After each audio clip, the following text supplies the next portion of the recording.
Bismillahirrahmanirrahim. Assalamualaikum warahmatullahi wabarakatuh. Waalaikumsalam warahmatullahi wabarakatuh. Perkenalkan, nama saya Pari. Saya akan menjadi moderator dan diskusi pada hari ini. Dan perkenalkan rekan saya Ayu Riza sebagai penulis. dan hari ini akan dipresentasikan oleh kelompok 3 yang berjudul makalah yang berjudul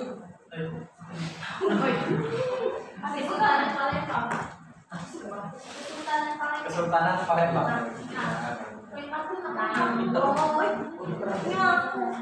Kali ini akan dibawakan oleh saudara Mustafa Ahmad dan saudari Nimas Anissa Habibah Salsabila. Sebelum memulai diskusi pada hari ini, alangkah baiknya kita mulai dengan melapaskan lapas basmalah. Baiklah, selanjutnya kami persilakan kepada pemaparan pemateri, kami persilakan untuk mempresentasikan makalahnya. Assalamualaikum warahmatullahi wabarakatuh. Waalaikumsalam warahmatullahi wabarakatuh. Kita langsung saja latar belakang. Menurut catatan sejarah, cerita tentang Sultan Palembang muncul dengan proses yang panjang dan berkaitan pula dengan kerajaan-kerajaan besar lain yang tergabung di Pulau Jawa, seperti Kerajaan Majapahit, Demak, Panjang, dan Mataram. Raja Majapahit, Prabu Brawijaya, yang berakhir memiliki putra yang bernama Arya Damar, atau setelah memeluk Islam disebut dengan Arya Billah, dikirim kembali ke Palembang untuk menjadi penguasa. Di sini beliau menikah dengan saudara Demang Lebar Daud yang bernama Putri Sandang dan diangkat menjadi raja pada tahun 1445 sampai 1486. Pada saat Arya Billah memerintah Palembang, ia mendapat kiriman seorang putri Cina yang sedang hamil, yakni istri ayahnya yang diamanatkan kepadanya untuk mengasuh dan merawatnya. Sang putri ini melahirkan seorang putra di Pulau Seribu yang diberi nama Raden Fata atau bergelar Penembahan Palembang, yang kemudian menjadi raja pertama di Demak dan menjadi menantunya Sunan Ampel. Pada saat Raden Fata menjadi raja Demak Demak I pada tahun 1478 sampai 1518, ia berhasil memperbesar kekuasaannya dan menjadikan Demak kerajaan Islam pertama di Jawa. Akan tetapi kerajaan Demak tidak dapat bertahan lama karena terjadinya perang saudara, di mana setelah Pangeran Trenggono, Sultan Demak III, anak Raden Fata, wafat. Terjadilah kekacauan dan perebutan kekuasaan antara saudaranya dan anaknya. Saudaranya mengakibatkan sejumlah bangsawan Demak melarikan diri ke Palembang. Rombongan dari Demak itu diketuai oleh Pangeran Sedoi Lautan, yang saat itu Palembang di bawah pimpinan Bupati Karang Bidara, keturunan Demang Lebar Daud. Mereka menjadikan kerajaan Palembang yang bercorak Islam serta mendirikan istana Kuto Gawang dan masjid di Candi Laras. Namun dikarenakan terjadinya pertempuran pertama dengan Belanda pada tahun 1659 membuat keraton Kuto Gawang hangus terbakar.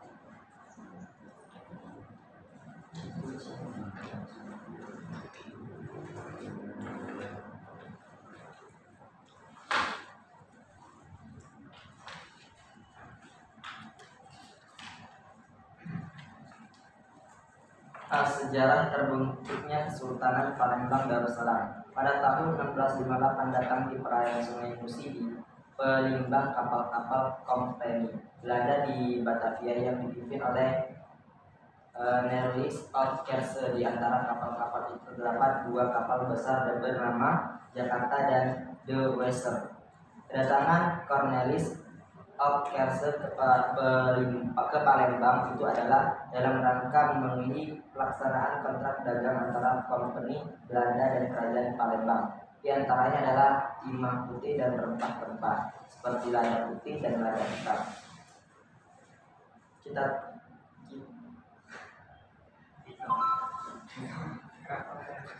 Keraton Palembang pada abad ke-16 dan awal abad ke-17 terletak di seberang hilir atau sebelah kiri dari Sungai Musi dan bernama waktu itu adalah Kuto Gawang atau Puspista, yang kemudian setelah Kuto tersebut berpindah lagi ke tempat yang baru bernama Kuto Cerancangan pada akhir abad ke-18, maka Kuto Gawang diberi nama Palembang Lama.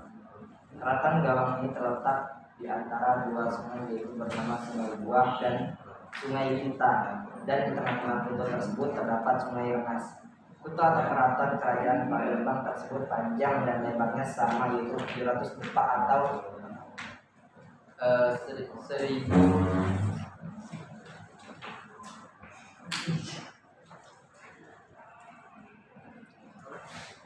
100 meter lebar dan dikelilingi oleh tembok atau benteng terbikin dari kayu setinggi 7,25 meter dan terdiri atas balok-balok dari kayu besi atau kemudian kayu galen atau berukuran 30 kali 30 cm. Di belakang benteng kayu ini yang tersusun secara rapi sekali dan teratur terdapat pula tembok dari di mana-mana tersusun meriam-meriam pertahanannya.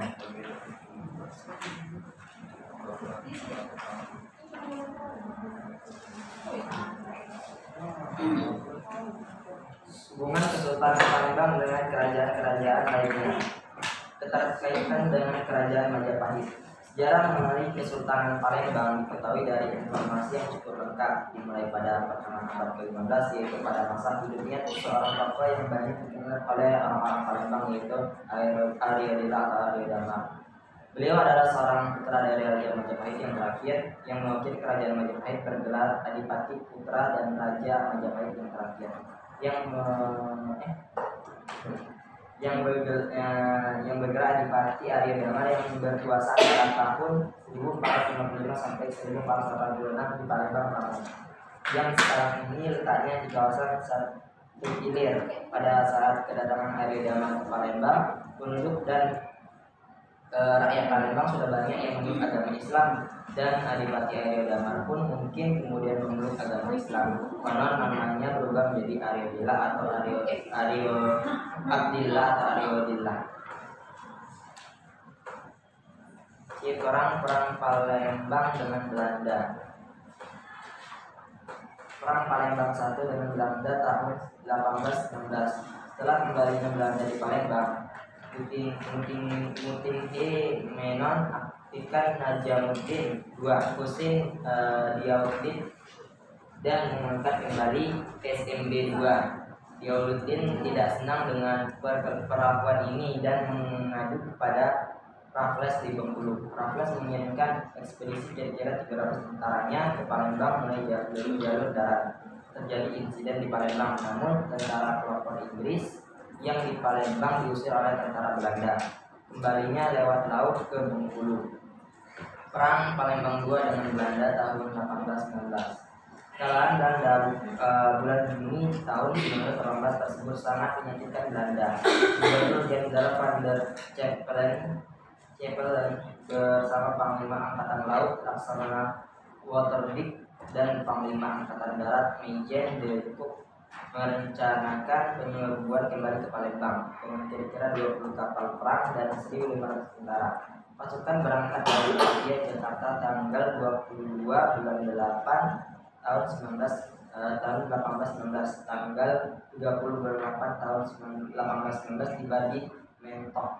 Di Bangka sebagian pasukan ini membantu memerangi perjuangan rakyat Bangka dengan korban cukup banyak. Jika waktu penyerbuan Inggris tahun 1812 konsentrasi kota Palembang dipusatkan di Pulau Borang dan Pulau Salah Nama, tetapi dengan pengalaman pahit menghadapi Inggris tersebut maka pusat pertahanan dirubah.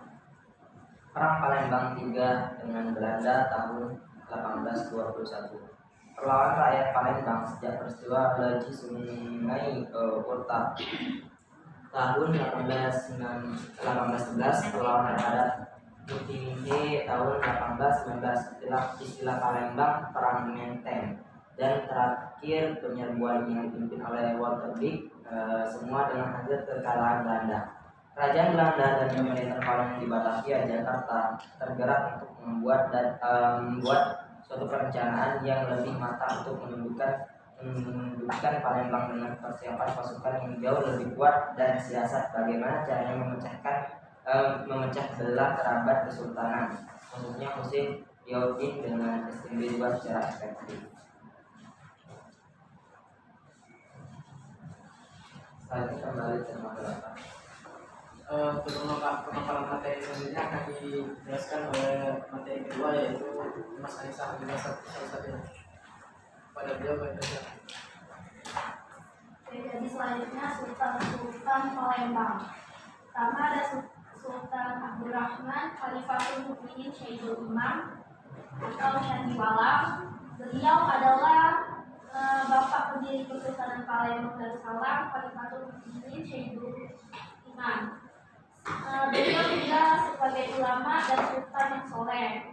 Nama lengkapnya ialah Pangeran Aryo Kusumo Abdurrahim Kemasindi bin Pangeran Sido Ibn Pesarian bin Pangeran Mancanegara Cirebon bin Pangeran Adipati Sumedang bin Sunan-Giri.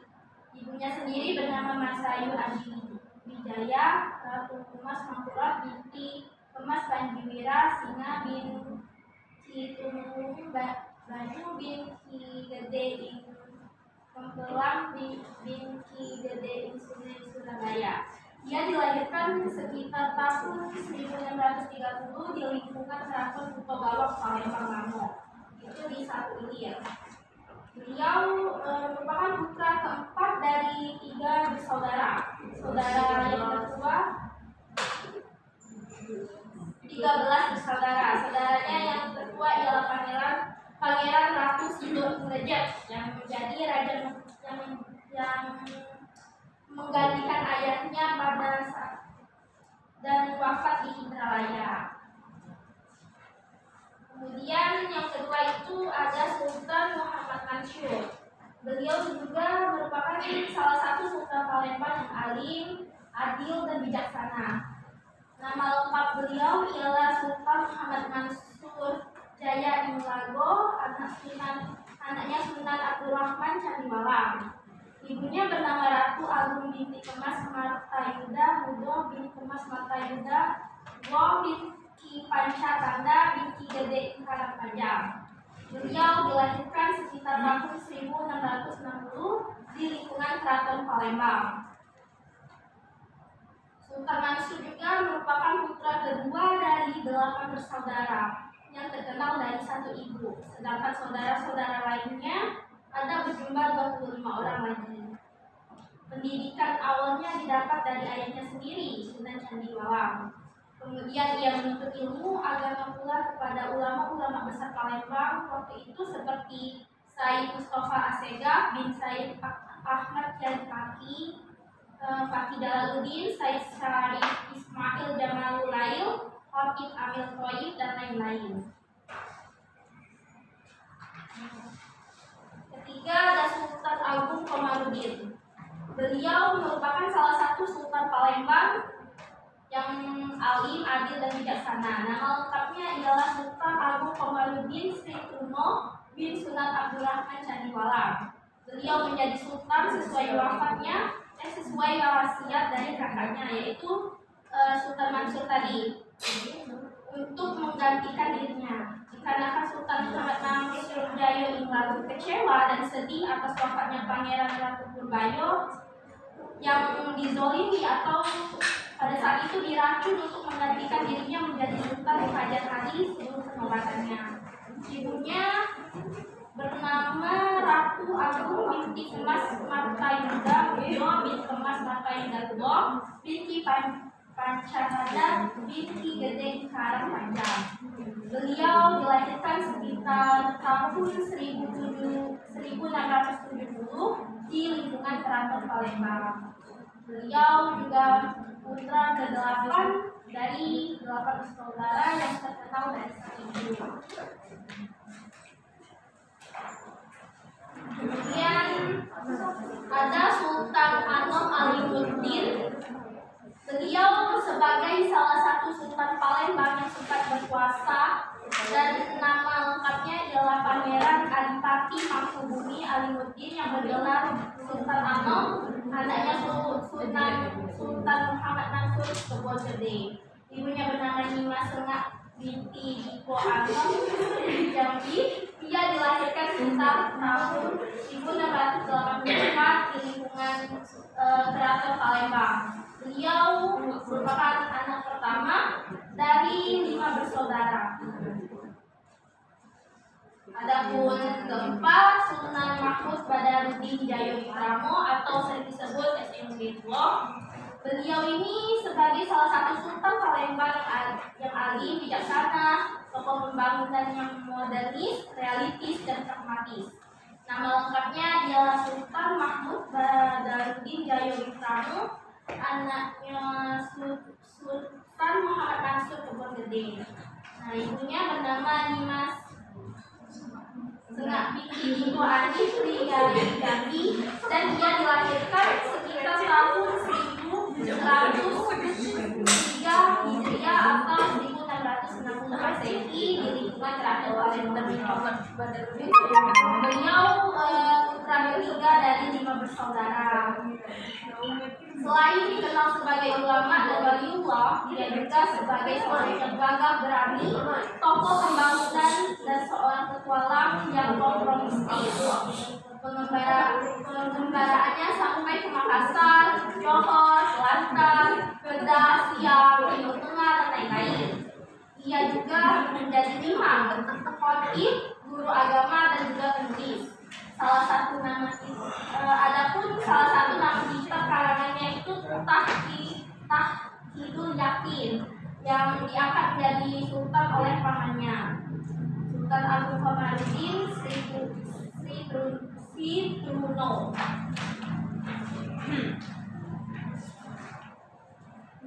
Yang kelima ada Sultan Ahmad Najamuddin I. Beliau sebagai salah satu sultan Palembang yang sama, yang alim, bijaksana, dan namanya lengkap. Nama lengkapnya ialah Sultan Ahmad Najamuddin, anak Sultan Mahmud Badarudin Lemabang. Selain dikenal sebagai ulama dan waliullah, ia juga sebagai tokoh pembangunan baik dalam bidang fisik maupun ekonomi. Ia diangkat menjadi sultan oleh ayahnya, yaitu Sultan Lemabang pada tahun 1750. Kemudian ada Sultan Muhammad Bahaudin.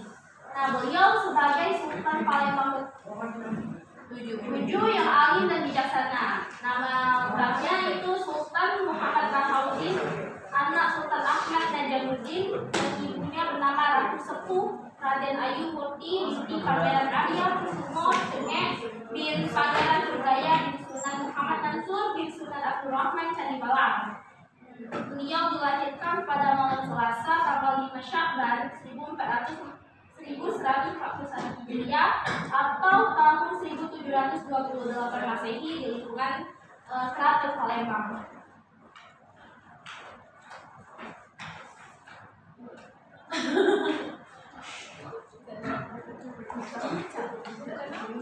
Adapun sultan yang ke-9 yaitu Sultan Ahmad Najamuddin Pangeran Ratu. Kesultanan Palembang Darussalam. Nama lengkapnya Pangeran Prabu Negara, anaknya Sultan Mahmud Badarudin II. Pada masa ayahnya menjadi sultan, ia menjabat sebagai komandan pertahanan benteng Martapura di perairan Sungai Besi. Kemudian dia dinobatkan oleh ayahnya menjadi Sultan Palembang pada bulan Desember 1819 dengan gelar Sri Paduka Sultan Ahmad Najamuddin III Pangeran Ratu Prabu Negara. Dan yang ke-10 ada Sultan Ahmad Najamuddin IV Prabu Anom. Nah, beliau sebagai Sultan Palembang yang terakhir.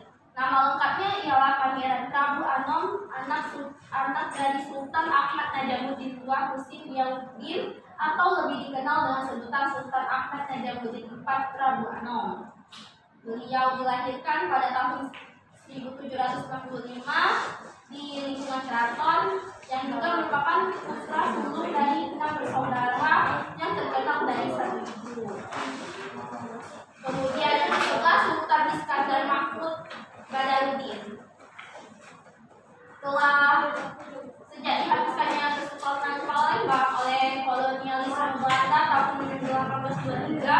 maka kebudayaan, adat istiadat dan masyarakat Palembang mengalami kemunduran. Para pewaris, anak cucu, keturunan dan zuriat Kesultanan Palembang Darussalam menyadari untuk tetap mempertahankan dan melestarikan serta mengembangkan tradisi dan juga kebudayaan Palembang Darussalam.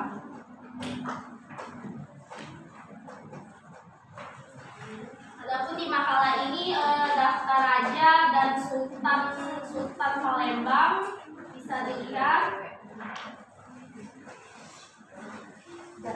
Ada raja-raja dan sultan-sultannya. Kemudian langsung saja dengan berakhirnya Kesultanan Palembang.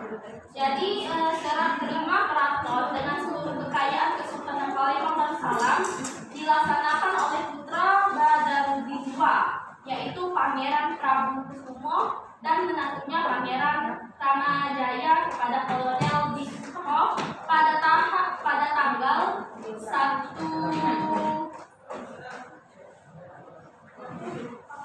Juli 1821 menjelang tengah malam tanggal 3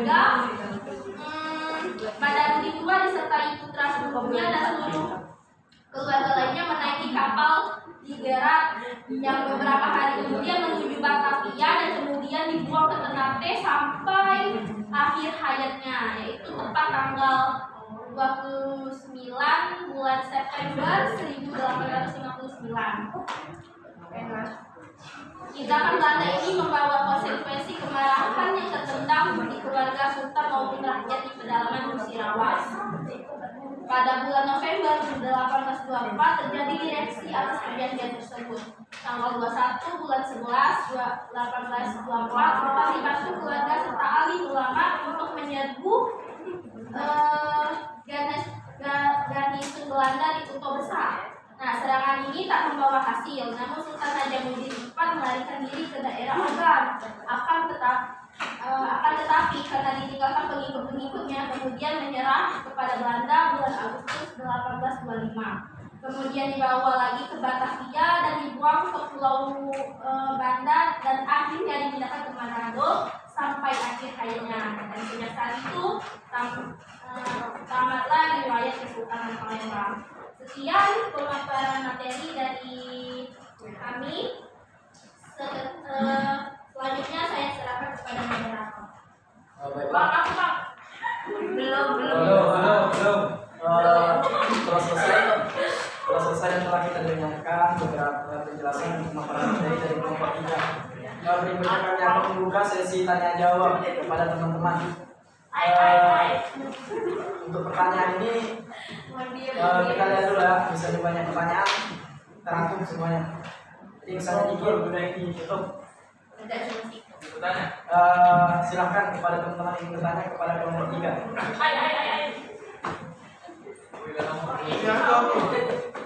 Kepada saudara Yosa, kami persilakan untuk bertanya.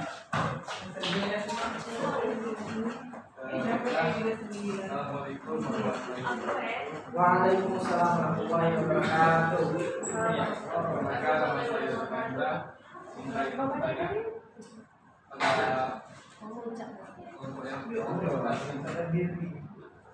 Yaitu apa yang relasi perangan antara Kesultanan Palembang dengan VOC pada 4 November 1659.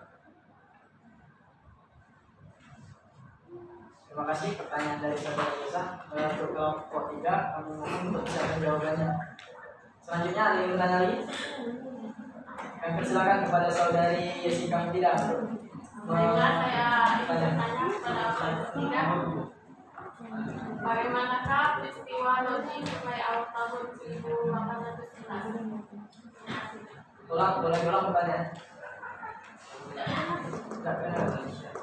Bagaimana peristiwa Loji Sungai awal tahun 1811? Terima kasih atas pertanyaannya. Ada lagi yang bertanya? Siap. Kami silakan kepada saudari Siti Ariko. Bismillahirrahmanirrahim. Assalamualaikum warahmatullahi wabarakatuh. Waalaikumsalam warahmatullahi wabarakatuh. Sebelumnya perkenalkan, nama saya Siti Ariko dari kelompok 2. Saya bertanya kepada kelompok 3. Seperti yang kita ketahui, pada masa pemerintahan Sultan Mahmud Badarudin saat itu banyak terdapat bangunan-bangunan yang monumental. Yang jadi pertanyaannya adalah apa saja bangunan-bangunan yang dibangun pada masa itu. Terima kasih. Terima kasih. Terus pertanyaannya dari saudari Sitiariko. Ada lagi yang bertanya kepada teman-teman untuk kelompok 3? Teman-teman ada yang bertanya lagi? Saya kira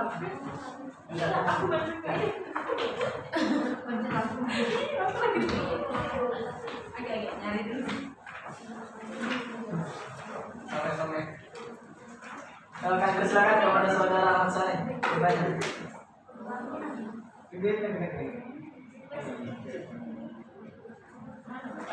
Baiklah, assalamualaikum warahmatullahi wabarakatuh. Waalaikumsalam warahmatullahi wabarakatuh.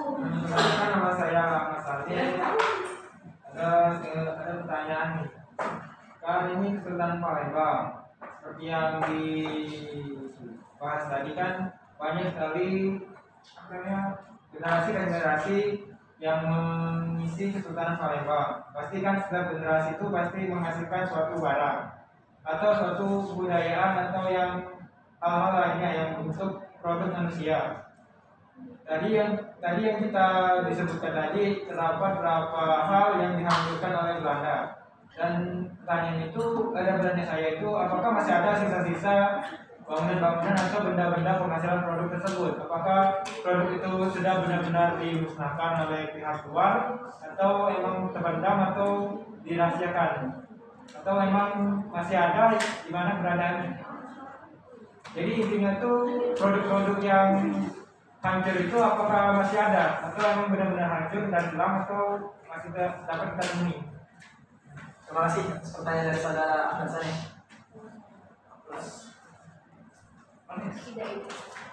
Kan mencari produk. Ada lagi? Kalau tidak ada maka kami akan tutup sesi tanya jawab pertama. Untuk kelompok 3 kami mohon persiapkan jawabannya sebagai saudara yang dapat silakan jawab.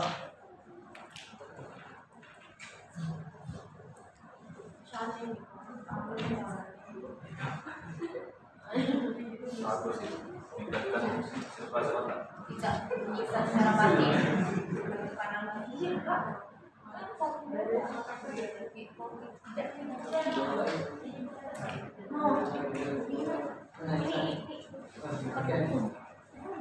Baik, mohon perhatiannya. Saya akan menjawab pertanyaan dari Siti Aiko. Bagaimana apa saja bangunan-bangunan yang monumental pada saat itu? Jadi pada masa pemerintahannya Sultan Mahmud Badarudin I atau kita sering disebut Sultan Mahmud Badarudin Jayawikramu itu telah dibangun beberapa bangunan yang monumental di Palembang, yaitu seperti bangunan makam di Tiga Ilir yang juga dinamakan makam Kawah Tengkurap. Nah, makam ini dibangun pada tahun 1728 di atas perbukitan di pinggir Sungai Musi yang sekarang dekat Bombaru dan Mabang. Jadi Sultan Mahmud Badarudin itu meninggal pada tahun 1756 dan di dalam bangunan itu ada beberapa makam-makam lainnya seperti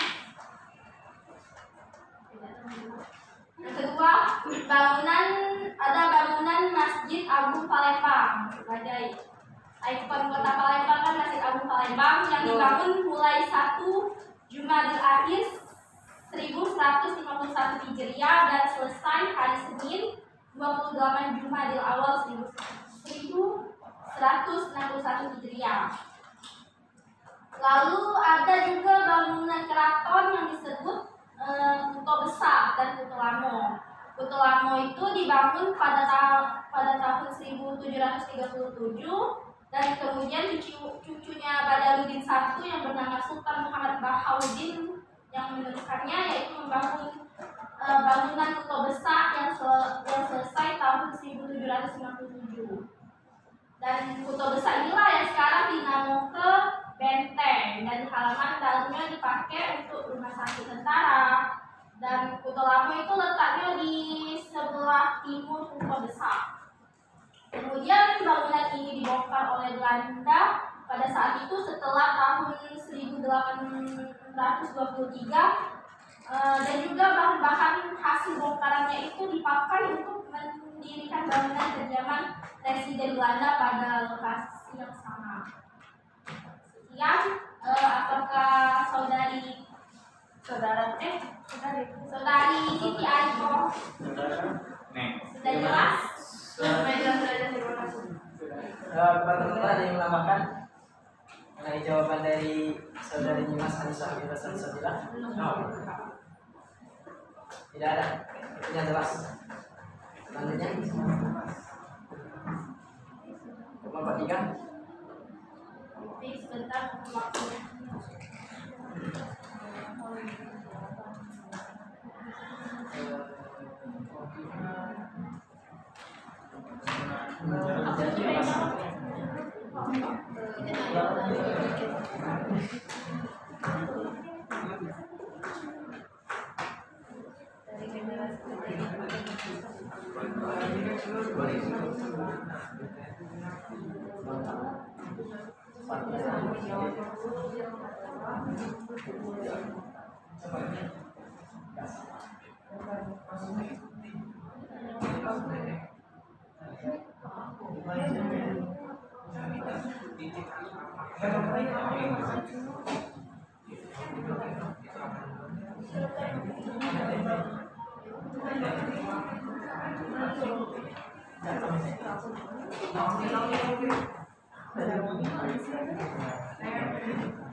Baiklah, saya menjawab pertanyaan dari saudara Yosa.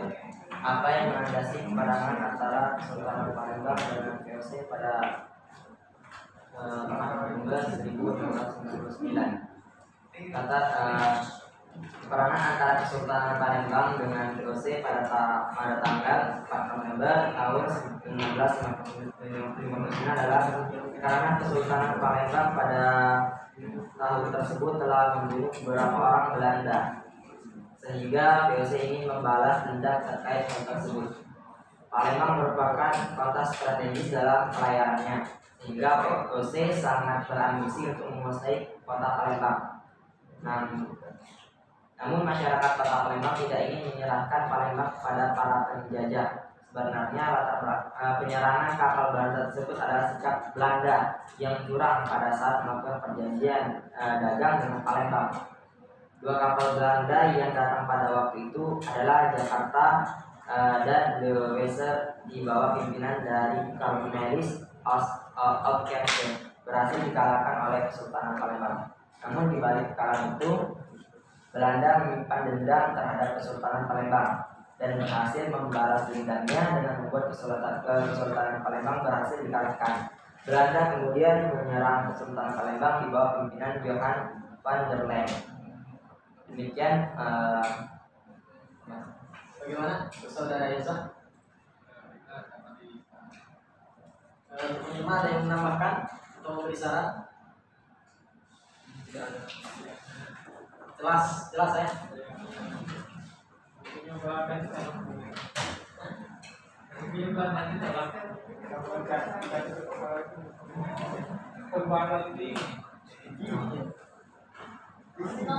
itu kan Belanda sambut alas. Iya kakak kamu Belanda. Iya kakak kan nih bahan untuk buat sutra. Bagusan nih. Jadi kakak itu nya produk idola ini.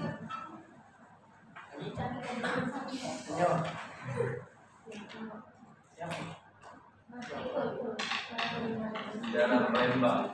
Palembang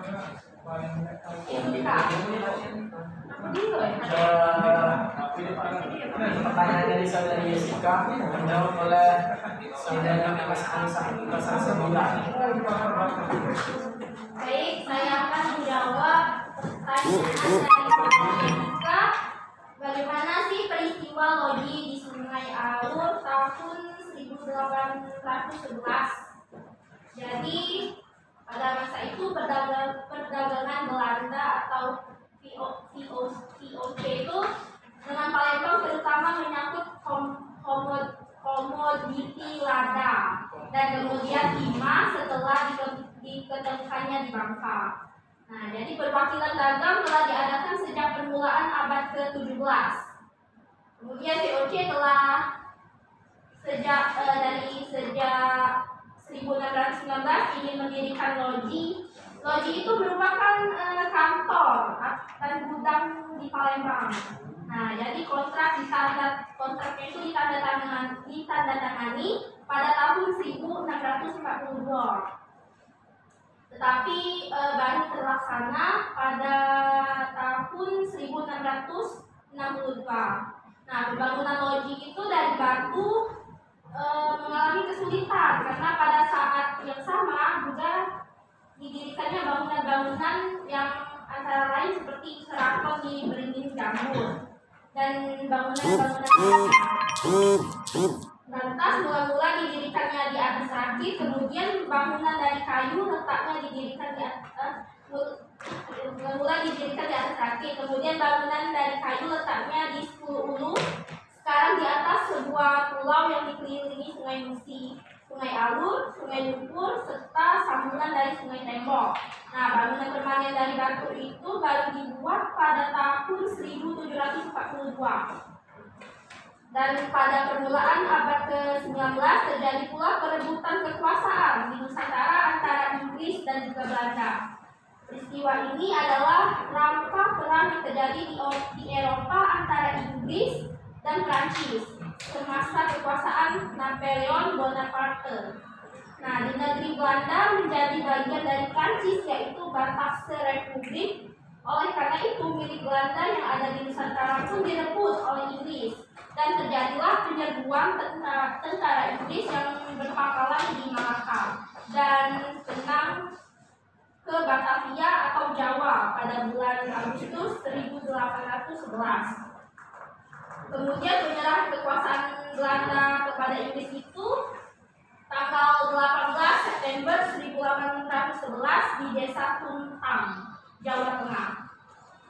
Mengetahui hilangnya kekuasaan Belanda setelah penyerbuan ke Batavia bulan Agustus 1811 tersebut, pada tanggal 14-nya Sultan Mahmud Badaruddin II meminta residen Belanda beserta pasukannya meninggalkan loji yang gudang tadi untuk residen ini mulanya menolak, kemudian dipaksa dan digiring naik kapal pada hari itu, dan rupanya mereka mengadakan perlawanan. Oleh karena itu sampai di Muara Sungsang mereka dibunuh semuanya dan kapalnya ditenggelamkan.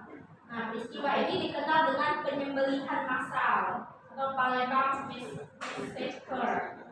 Belanda menyuntik Raffles, penguasa Inggris di Indonesia, sebagai biang pelatinya, biang keroknya. Jadi karena menghasilkan Sultan melakukan itu, tetapi Raffles menolaknya dan menuduh bahwa Sultan Mahmud Badaruddin II itulah yang bertanggung jawab mengenai hal tersebut. Seminggu setelah pengusirian Belanda dan loji Sungai Alur itu, maka loji tersebut dibakar habis serta dibongkar sampai fondasi-fondasinya. Nah, rupanya Sultan tidak ingin melihat adanya monumen Belanda yang masih tersisa meskipun hanya puing-puingnya.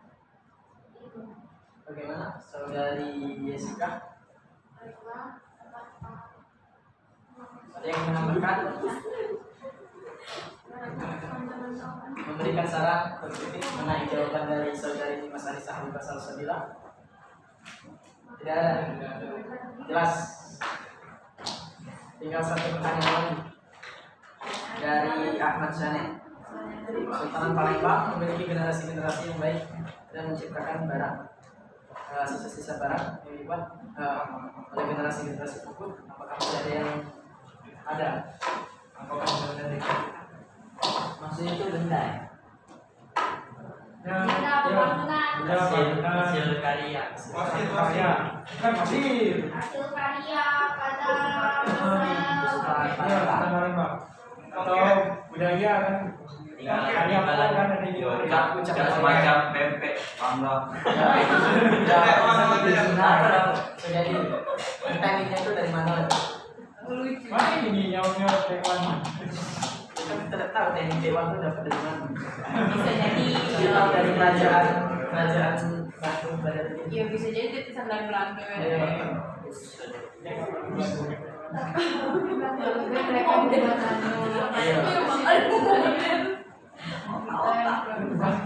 Tidak terfokus ke barang. Jiwa pada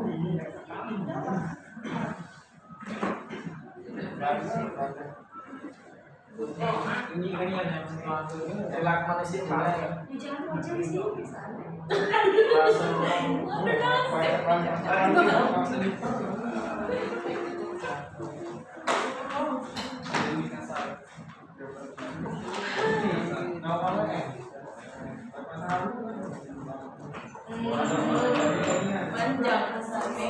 Tunggu sebentar untuk para audiens, mungkin materi memerlukan waktu untuk mencari jawaban.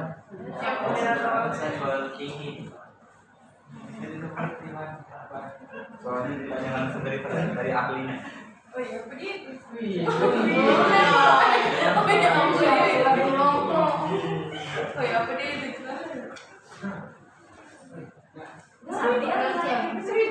seribu ya nanti 3.000 banyak awal 3.000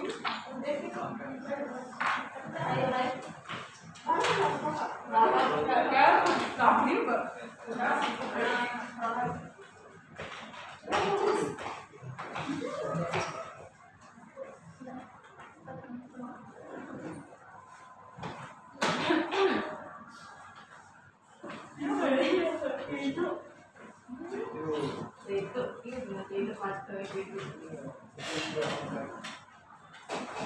pengen tinduk deh kami pengen tinduk tapi pertanyaan kau yang menghambat kami yang ngecek maaf apa yang salah berasok kan kaspak gila memang tadi gila potong dong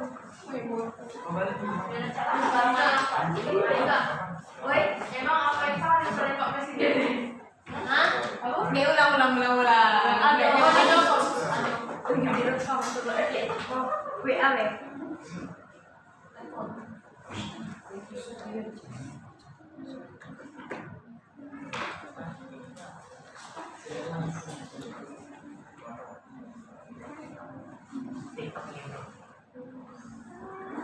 dari pertanyaan Ahmad Sani tadi, apakah ada yang bisa memberikan bantuan? Membantu mengenai peninggalan. Misalnya, termasuk masih banyak peninggalan apa dok? Jika ada yang menambahkan, Kita jelaskan peninggalan dari zaman itu tuh yang lebih banyak ke Cak Ramdan, Cak Pada juga tuh Benteng Besar, Masjid Agung, Cak Makam, Kawat Kuburan tadi, Makam lainnya. Terus itu ada Cuma juga ya. kalau yang enggak rumah limas. Nah, Cak, misalnya makanannya kami mau kalian arti ada gelar Dimas, Yagus itu kan peninggalan dari Cak Ciagus itu kan dari Sultan dari Kerajaan kan dia yang kalau makanannya kan produk kan banyak. Ada ya pernah kue gandus, Cak banyak sih. Pempek Iya pempek mas, iya baik. ya pempek Iya model banyak ya. Silakan saja. kue lagi iya ah bela pensil Oh, juga kue laksani Terus ada juga yang ukiran-ukiran itu. Iya, iya. Apa-apa yang ada. Sultan Palembang. Setiap itu kan ada yang sebenarnya. Jadi cara Palembang tuh bang yang benar Palembang kan aku dulu kotaknya satu paling emas. Julukannya tuh. Pulau Mas. Nah ya emas. Nah itu kan tahu. Karena nyong ini. Oh. Nah dia Mana tadi? tahu. Aku tahu dia bahasa itu. Gimana jawaban dari kelompok 3? Baiklah, terima kasih atas jawabannya. Itu benar ada yang menambahkan mengenai jawaban dari kelompok 3? Dari hasil dina. Silahkan jika ada yang menambahkan. Apakah saudara moderator ada tambahan? Jika tidak jelas boleh diulang. Jelas. Jelas tapi tidak. Bawaan. Nah, tidak mancing. Jelas. Demikianlah pertanyaan dari pertanyaan untuk kelompok 3 telah berakhir. Begitupun dengan diskusi kita pada hari ini. Sebelum menutup diskusi pada hari ini, alangkah baiknya kita memutuskan dengan lafaz hamdalah. Alhamdulillahirrahmanirrahim. Sebelum menutup diskusi ini, saya akan menyimpulkan isi dari diskusi kita pada hari ini. Kesultanan Palembang didirikan pada tahun 1445 sampai 1446 yang diperintah oleh Ariodila yang pertama kali. Dan raja-raja yang pertama memerintah itu ada 10. Yang pertama yaitu Sultan Abdul Rahman Khalifah Mukminin Sayyidul Imam Candiwala, Sultan Muhammad Mansur, Sultan Agung Komarudin, Sultan Mahmud Badaruddin Jayul Gamo, yang kelima yaitu Sultan Ahmad Najamuddin 1, Sultan Muhammad Bahauddin, Sultan Mahmud Badaruddin 2, Sultan Ahmad Najamuddin 2, Husain Diauddin, Sultan Ahmad Najamuddin Pangeran Ratu, dan yang terakhir yaitu yang ke-10 yaitu Sultan Ahmad Najamuddin 4 Prabu Anom. Yang terakhir yaitu Sultan Iskandar Mahmud Badaruddin. Setiap raja memiliki masa kejayaan dan masa kemunduran masing-masing. Dan terciptalah Palembang pada hari ini. Sekian mungkin kesimpulan dari saya. Jika salah saya mohon maaf, kalau saya mengampun. Wabillahi taufiq wal hidayah. Wassalamualaikum warahmatullahi wabarakatuh. Waalaikumsalam warahmatullahi wabarakatuh.